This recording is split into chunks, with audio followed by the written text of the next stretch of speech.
Hello and welcome to another review for filmandgamecomposers.com. I am Meena Shamaly, and today I'm particularly excited about the review we're doing, because we are looking at Plectra Series 4 Turkish Oud from Impact Soundworks. Now, this is an instrument I grew up with, grew up listening to it, and a few years ago I picked it up and started playing and recording with it. And knowing the nuance of the instrument in detail, I've realized even more so that the current offerings for oud samples just do not cut it. They have fallen short of capturing the beauty, the warmth, the nuance of the instrument. And when I heard that Impact Soundworks were working on one, I was very excited, because if you've heard their bouzouki, it's really well done, and the hammer-ons and the pull-offs and all the articulations are really well done. They sound fantastic. So knowing that they can do this with plucked instruments, and I think they have a particular knack for plucked instruments from different cultures, I was excited to see what they would do with the oud. So Andrew kindly provided us with a copy for review, so an NFR copy. Mind you, if I wasn't reviewing this, I would still be buying the instrument and paying for it twice over and reviewing it anyway. So I'm gonna be pretty scrutinous about this because of how much I love the instrument. So on the product page, the claim is that this is the most realistic and detailed virtual oud instruments ever released. Bold claim, and a fair point. I think the last one has been East-West Quantum Leap Ra. It had an okay oud and had a good sound, but it was nowhere near as detailed as you'd like it. I mean, it could do some very simple jobs, but nothing really demanding. So this is being sold for $99, which for a single instrument with articulations and detail is pretty good. It's pretty valuable deal, provided the instrument's good, which we're going to check out. So a couple of things. It runs in the full version of Kontakt 5.3 or higher. So it will not run in the free play. It will not run in the free player. So you need the full version of Kontakt, which you should totally get. I say this every video. You should totally get Kontakt 5 or Kontakt 6 whenever it comes out, which I don't know when that is. And requires 2.5 gigabytes of disk space for the samples. So it's got 2 microphone positions, and all the strings are chromatically sampled, which is pretty sweet. 4 dynamics, each of them with 4 round robins, and up and down strokes, and got sustains, hammer-ons, and pull-offs. So that makes for some good legato, which is we're gonna check all that out. And in addition, there's tremolo, there's glissando, there's vibrato, and automatic. We're gonna get into all of this good stuff. But let's open it up. So here we've the library. Now this was a pre-release version when Andrew sent it to me. It actually only comes with 2 patches, so don't worry about all these extra patches.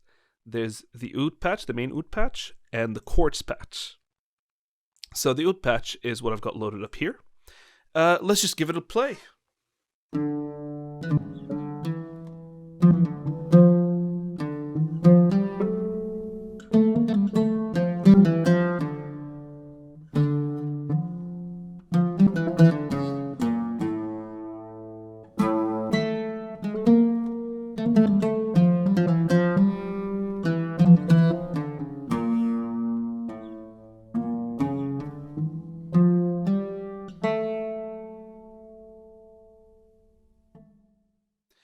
So, just playing it, there's no key switch, nothing. Just playing it off the keys, I think it sounds great. It sounds like an oud, and as you can see, I don't know, this here you've got a representation of the fretboard and each string. Now, this is the first point about why this works so well, and it's worked well on their bouzouki as well as their oud now, is that it has a per string legato. So you will never hear more than the 6 notes on 6 strings. So if you actually play this open, I think it's tuned in fourths. So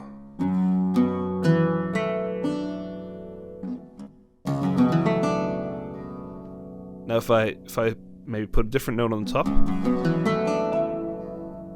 see what it does. So right now,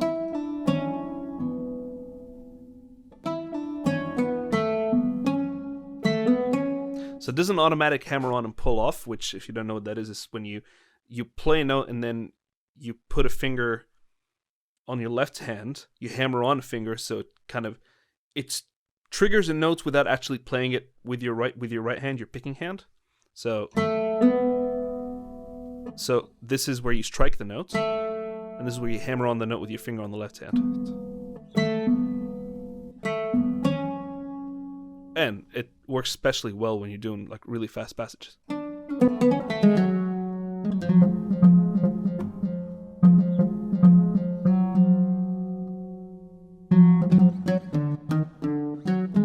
Got stuck on the hammer on there for some reason.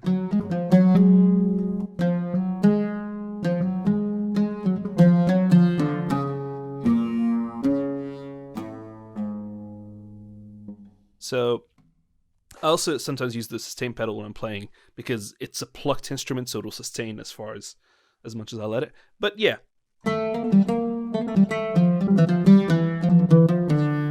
So automatically sounds good without me doing anything else. I'm literally just playing this off with my fingers, with just one hand on my fingers. Then we'll have a look. If you have a look at the interface, so you got hammer on, pull off, you got glissando, and you got tremolo. So these are the articulations that you can use. You've also got alternating, which is your default. So you see this arrow. It alternates between a downstroke or an upstroke. You can also choose just downstroke or just upstroke. But if you do it alternating, then you can play without paying too much mind as to what's happening, because the oud player is automatically doing this.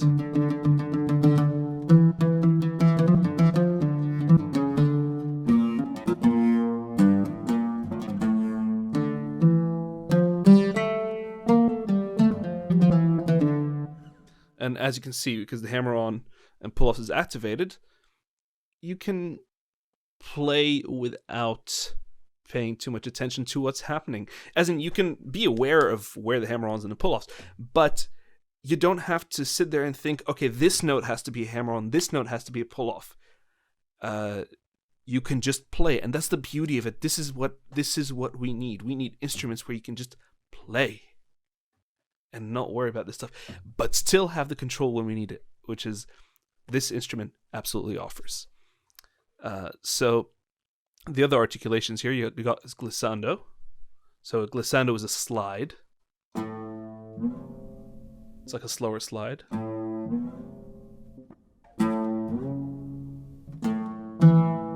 So it'll slide as much as is reasonable, I suppose. So you can slide up to a fourth, slide up to a tritone,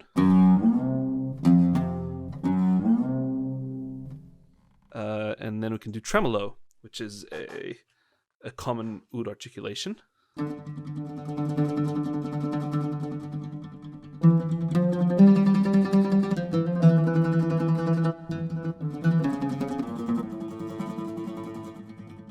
And I'm controlling the volume of that with the expression pedal. It's not just volume, it's a dynamic level. So you can control the first note with your velocity. So if I put the expression pedal down,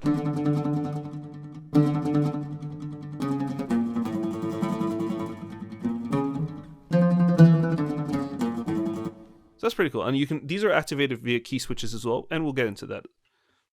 So that is the main crux of this part of the interface. If we go into preferences, you're going to have a look. This is where you do the key switch assignments, which you can assign to whatever you want. They're all assigned to this little octave down here, just below the instrument's range. And the white keys will lock into each string, so you can have even further control if you want certain notes on certain strings. And the black keys, just over here, are the key switches for the hammer-ons, the pull-offs, the glissandos, and the upstrokes and downstrokes. So, we'll have a quick look at that. So, if we want to do a string lock, so we're going to use C or D, which I'll show you the effect here. So here, if we maybe lock it to the 5th string,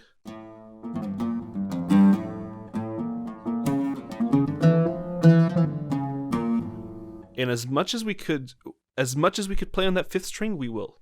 Otherwise,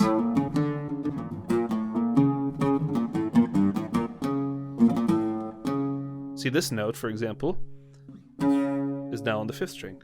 Without it, it could be on the 4th string, and so forth. So you can do that with any of them. The other key switch, all the key switches, as you can see, they're momentary. They'll activate as long as I press them. I let go, and they won't.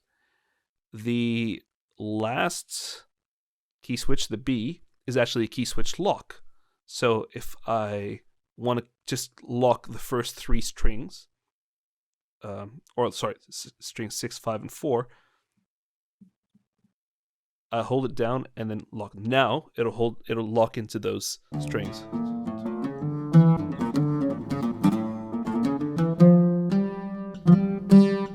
Now this is probably, I think they haven't sampled further than this note, that's why it goes all the way up there. But if I unactivate him, there we go. There we go. It can go up to the other strings as we want it. Now, these 2 key switches, they'll give you upstroke versus downstroke, as opposed to the alternating default. I just got the sustain pedal there. And upstroke as well. So if you really want a particular note to always be an upstroke, you can activate that key switch and fine. Or you can just make everything an upstroke, lock it in. Or everything a downstroke. There we go.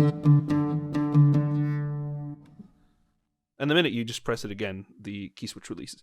So the first key switch is the default activated key switch, which is the first one's tremolo. Second one's glissando. And the third one's hammer-on pull-off, which is usually activated by default.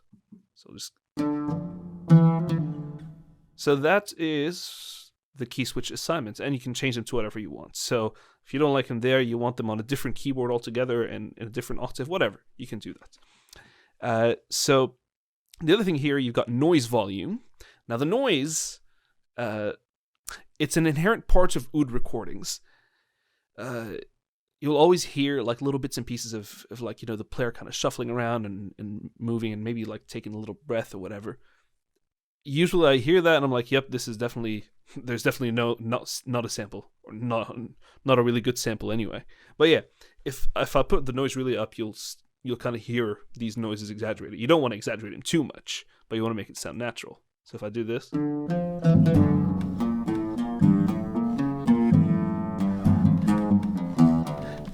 so that's just the noise. You can put it right down.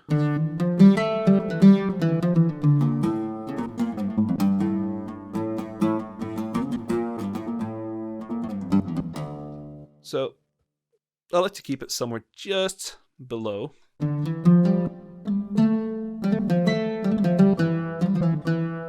So I like to keep it just around there. Additional RR, I think this uses that same trick of retuning and transposing some of the neighboring notes to kind of make it sound even more natural and more varied, on top of the round robins that are already there. So without it, it still sounds.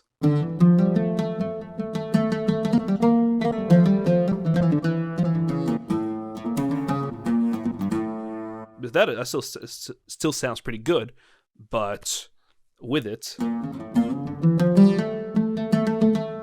I really enjoyed that kind of variation, because I'm always testing the round robins, how natural and how varied can it sound when I'm playing. So yeah.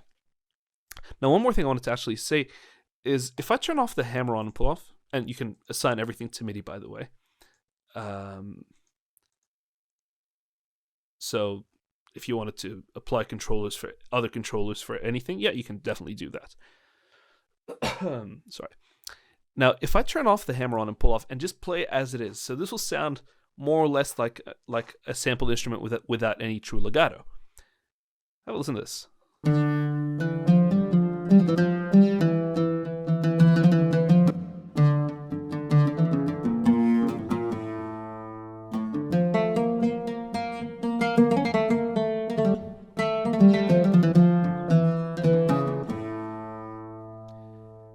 It still sounds great, because the key is it's still got that realistic one note per string, where you can't play two notes on the same string, because that's against the laws of physics, of the physics of the instrument. So even if I turned off the hammer on and pull off, it would still sound great, and greater than anything that's been offered so far. But with the hammer on and pull offs and the glissandos and the tremolo, I think we're just in a whole different league now.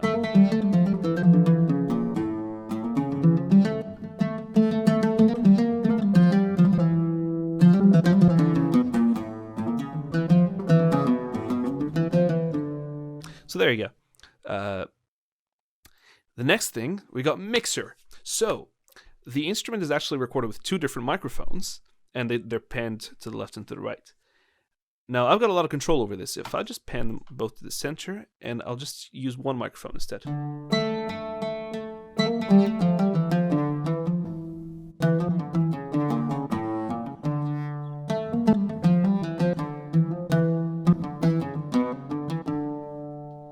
So that's already pretty damn good. Just one microphone. It's monophonic, but that's fine. It's what you would get from recording one microphone. The other microphone.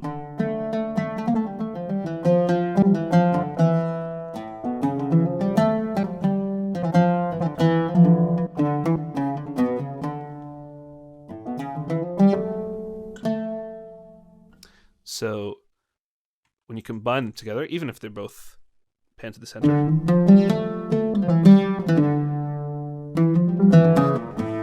you still get a lot of detail. But then you just put it back to whatever it was. I'll just reload the instruments. And now it's back to its normal.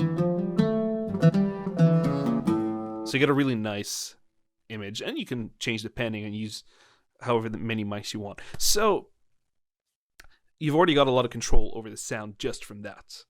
And usually when I record live oud, I'm stereo miking anyway to give some detail, and whoever it is I'm recording for can use one or both microphone positions depending on their composition, depending what they like better. I usually ask, do you just want it mono or do you want it stereo? And they're like, do what you will, and we're happy. They're usually happy with the results. So the results is usually like this. So there you go. Now we've got an EQ, very traditional. It's just the Kontakt EQ on the front panel. So we can just put the, and then it's already got a lot of low end, so you wouldn't really need to put it up. But yeah, it's there. It's there on the front end. Next, we've also got a compressor. So you got the top bit is a traditional compressor. The bottom bit is the transient designer, which is great actually for plucked instruments. These are again controls from the. If you look at the back end, these insert effects. You got the transient designer. You got the EQ. The transient designer is the whole compressor. There you go. I didn't really look before, but you can shape the attack and sustain if you want to. So you can kind of. So this is a focus on a sustain. This is a focus on the attack. So it can be really whatever you want. So if you just put it. So it's really good that it's on the front end. I mean, you can still do this from the back end, but when developers put stuff on the front end, I'm like, yes, I'm happy. I'm very happy with it. So yeah, and then there's a reverb, convolution reverb, which I think if you look at the sends again, send effect, yeah. So it's convolution reverb. There are 3 different convolutions. If you have a look to this plate, which is what it comes with as default. And if I put the level up a little bit,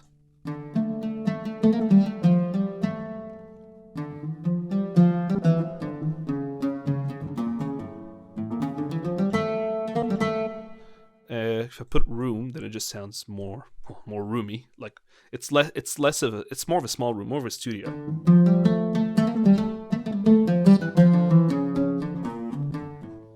If it's more of a dry recording, sometimes you hear oud in kind of like jazz contexts. If you've heard of an Australian Egyptian oudist called Joseph Tawadros, the room thing kind of seems like some of his recordings come with that room thing a little more.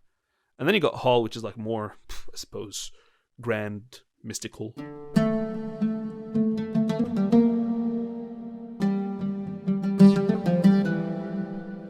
Imagine this like Passion of the Christ or 300 or something like that.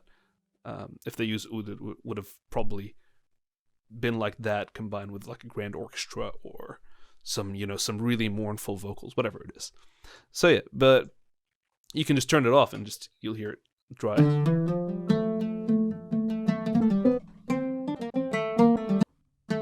That was my bad playing, sorry.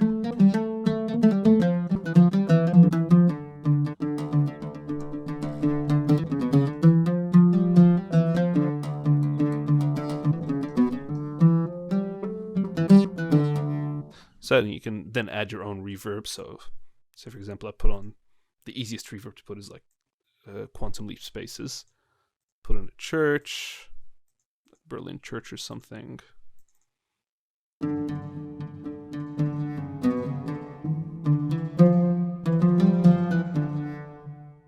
Or any other presets. One for like solo guitar, classical guitar.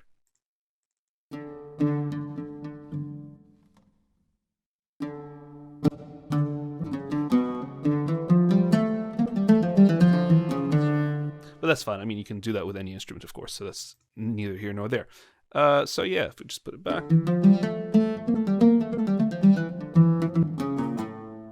So there you go. Now, you can also play chords on this, and it'll work pretty well. I forgot to mention that.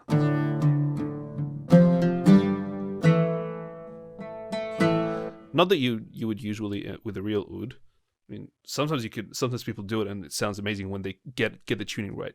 Because the whole thing about the oud is that it's fretless, so you can get a variety of tones. You can really get it sounding beautiful and nuanced, or you can really mess up the tuning if your intonation isn't good enough. It's the same with like a violin or actually it's the same with most instruments of an orchestra. I'm realizing if it's not a piano or a guitar where things are just set in place, then yeah, your intonation needs to be on point.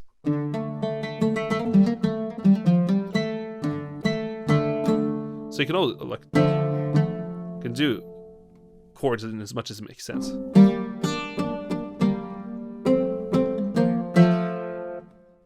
So yeah. Now speaking of it being fretless, that brings me to the final thing of this patch, microtuning. In Middle Eastern music, there's always a thing of using microtuning in many different types of music, but the oud especially excels at it because since there's no frets, you can play whatever note you want. So and a lot of it is quarter tones. So between two semitones is like halfway between one semitone and another. So if I just play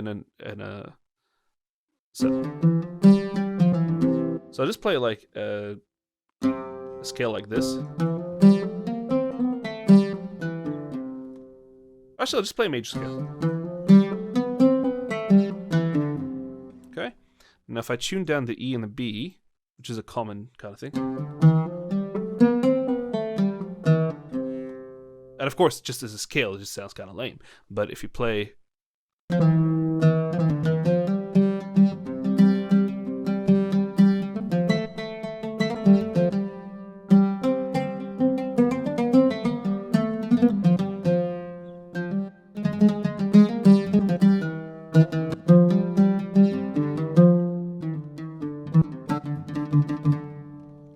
me just playing a little tremolo on the keyboard. I've got a synth action keyboard as well as a piano keyboard, but I always enjoy the oud and other instruments that you can tremolo on.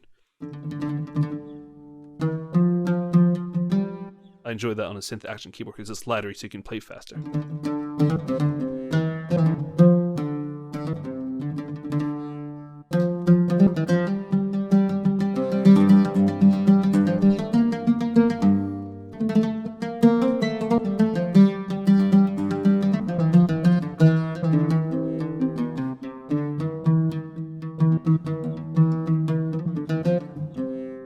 So yeah, so you can do that pretty easily. And say if I do it from here, so you got the E and the A. Yeah, there we go.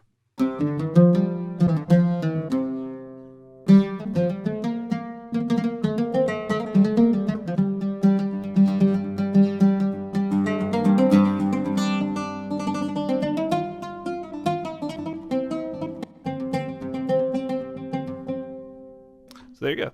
And you can save them as presets if you want. Now, the other cool thing is, and I think this is a product of the Kontakt script anyway, but these guys have really done well with this Kontakt script. If you put this key thing down to custom, you've got access to each of these on the fly,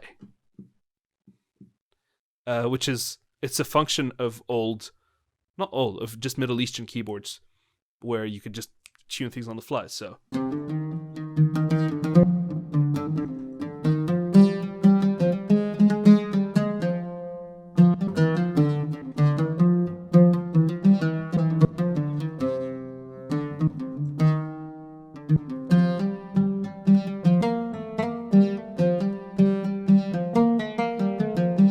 see how I'm tuning on the fly, which is pretty sweet to do.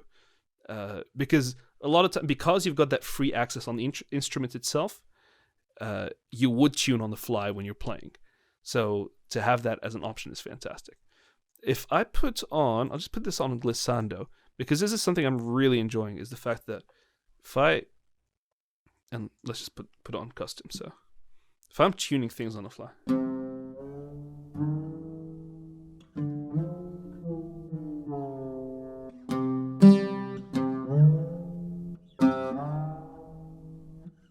so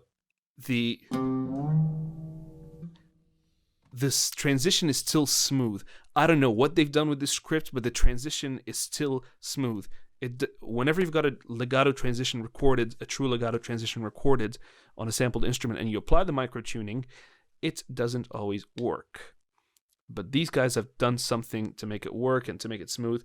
Like, it would be okay if the transition was quick in most cases, with like if it was just a hammer on and pull off, even with other instruments. But with the glissandos, with the slow slides, it just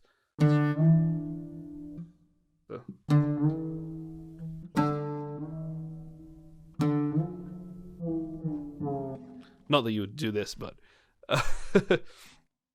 you can if you want to. You can just be senseless with it. It's fine. So it's just the way they've done it. They've done something with the script where the micro tuning is smooth and works perfectly and brilliantly, and that's what I enjoy about this. So that is most of the library. I will quickly play the chords patch.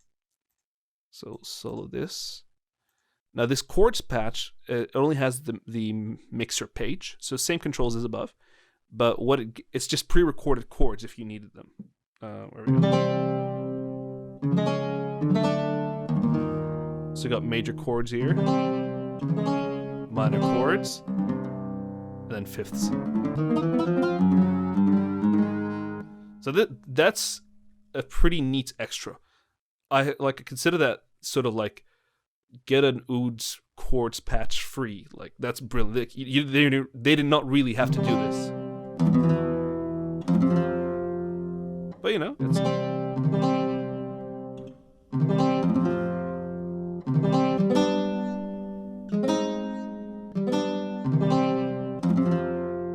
So it's pretty cool, like the fact that you can even do this, and especially the fifth thing.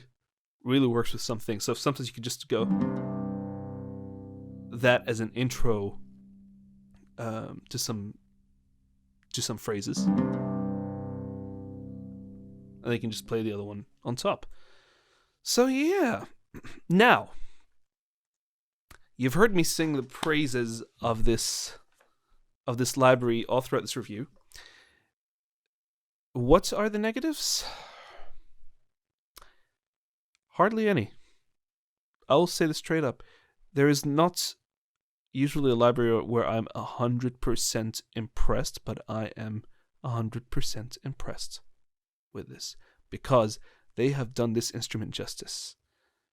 And in the sample world, for something this detailed, for an oud to be this detailed and this beautiful, so far, there is nothing better.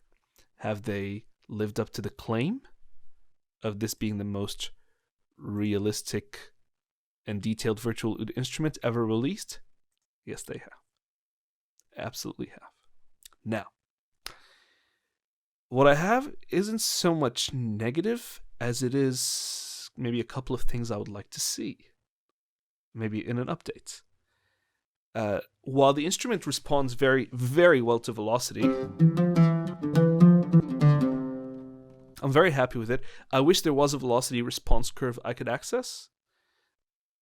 Only because if I went to the back end and went to the group generator, I don't know that the velocities will all respond the same, because they're not all mapped to the same thing. If you see all these different groups, because this is what you need to do with an instrument of this detail, right? So I would love to see an overall velocity curve on the front panel, rather than having to go at the back and try to do this. I mean, I could still do that, but it is not as elegant. And I enjoy it when people do that, give you the option on the front panel. You've got the noise volume down. Sometimes, and this is such a minor niggle, there's a bit more noise on one note than another, or one sample than another, but it is so not a problem. It's just sort of like, if you could fix it, okay. If you can't, I can absolutely live with that, because you've done what has so far been impossible. So I really can't complain. I actually cannot complain. I tried. I am trying to complain. It is very hard.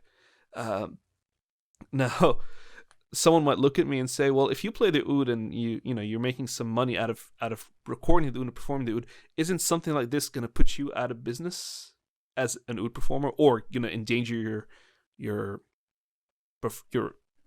any chance of making a living out of that, or any kind of money out of that?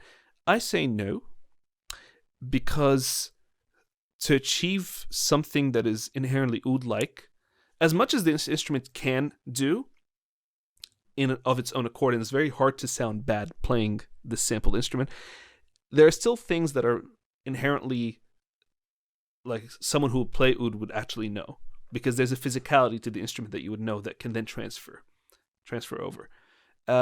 Plus, this is a Turkish oud and I play the Egyptian oud.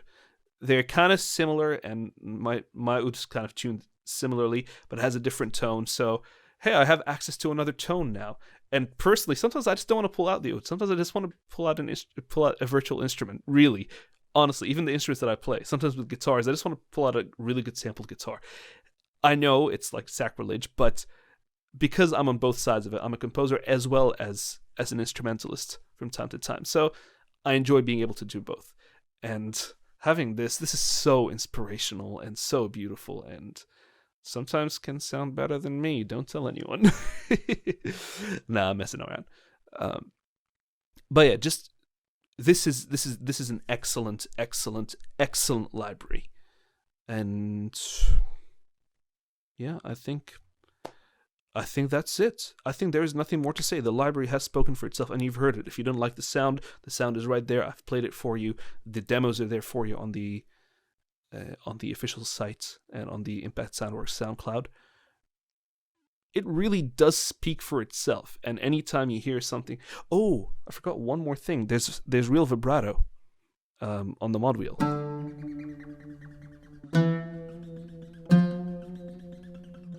I completely forgot that. I'm so sorry.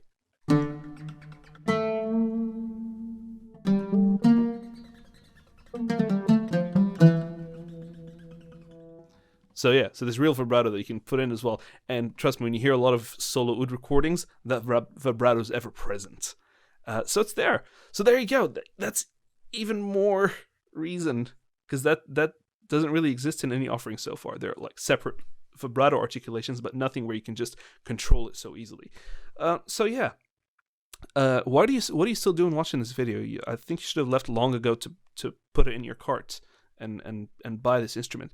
I really think you should, because this is one, like, if there is anything such thing as a perfect sample library, this is it. I'll see you on the next one.